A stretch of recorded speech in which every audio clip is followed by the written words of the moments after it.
बच्चे हमारे देश का भविष्य हैं और अच्छी शिक्षा और अच्छा स्वास्थ्य उनका अधिकार है।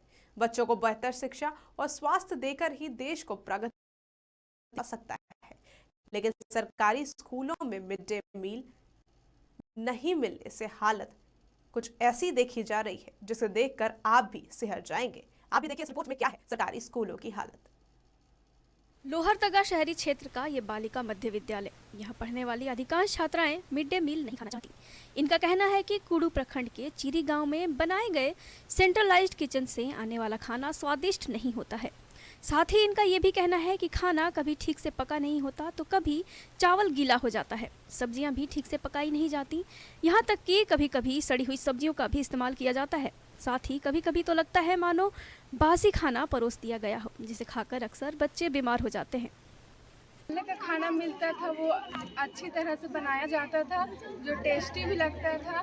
पर जो अब खाना बाहर से आता है वो जो चावल रहता है वो कभी ज़्यादा पक जाता है, कभी कम पका हुआ रहता है। सब्जी रहता है उसमें ज़्यादा खट्टा लगता है, दाल रहता है वो पानी की तरह रहता है, सब्जी रहता है तो उसमें ज़्यादा पानी डाला हुआ रहता है, जो खाने में टेस्टी नहीं लगता है। और कुछ बच्चे खाते हैं तो उनका तबीयत भी खराब हो जाता है। और बहुत बड़ा बड़ा सब्जी कटा हुआ रहता है, और जैसे कुंदरी भेजा जाता है उसका झोर बना के, अच्छा नहीं लगता है बिल्कुल भी। और सब्जी में ऐसा लगता है कि इमली डाला हुआ है, बहुत खट्टा रहता है। और चावल बहुत ज़्यादा कड़ा रहता है, इसके कारण बहुत बच्चों का तबीयत खराब हो जाता है। अंडा वगैरह मिलता है? No sir. वहाँ से अंडा नहीं। तो क्या क्या चीज़ें मिलती हैं जो तुम लोग नहीं खाती हो? सर कुंदरी और कोहड़ा, कद्दू, ये सब बहुत बड़े बड़े कटा रहता है, छिले भी नहीं रहते हैं। इस पूरे मामले पर जिला शिक्षा अधीक्षक अप्रूपा पॉल चौधरी ने गंभीरता जताने का कार्य किया है। इनका कहना है कि पहले प्रतिदिन एमडीएम में शिकायतें मिलती थीं, लेकिन इनके द्वारा प्रतिदिन किए जा रहे जांच और डीसी के द्वारा गंभीरता दिखाए जाने के बाद स्थितियों में सुधार हुआ है।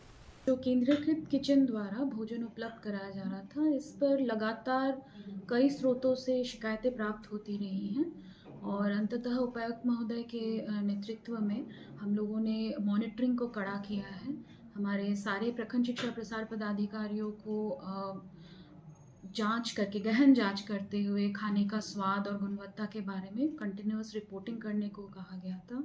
सीआरपीज़ जो हमारे फील्ड एम्प्लॉयज़ हैं उनको भी एक्टिवेट किया गया, और मैं व्यक्तिगत रूप से हर रोज़ किसी न किसी विद्यालय में खाने की जांच करती हूँ और चेक कर भी देखती हूँ। तो सुना आपने किस तरह इनकी कथनी और करनी में जमीन आसमान का फर्क नजर आ रहा है। जहां एक तरफ जिला शिक्षा अधीक्षक अप्रूपा पाल खाने में सुधार की बात कर रही हैं, वहीं स्कूल की बच्चियों का कुछ और ही कहना है। अब ऐसे में देखना ये होगा कि क्या वाकई में मिड डे मील में कोई सुधार होता है या ये सिर्फ बातें ही रह जाती हैं। कोयलांचल लाइव डेस्क से प्रिया की रिपोर्ट।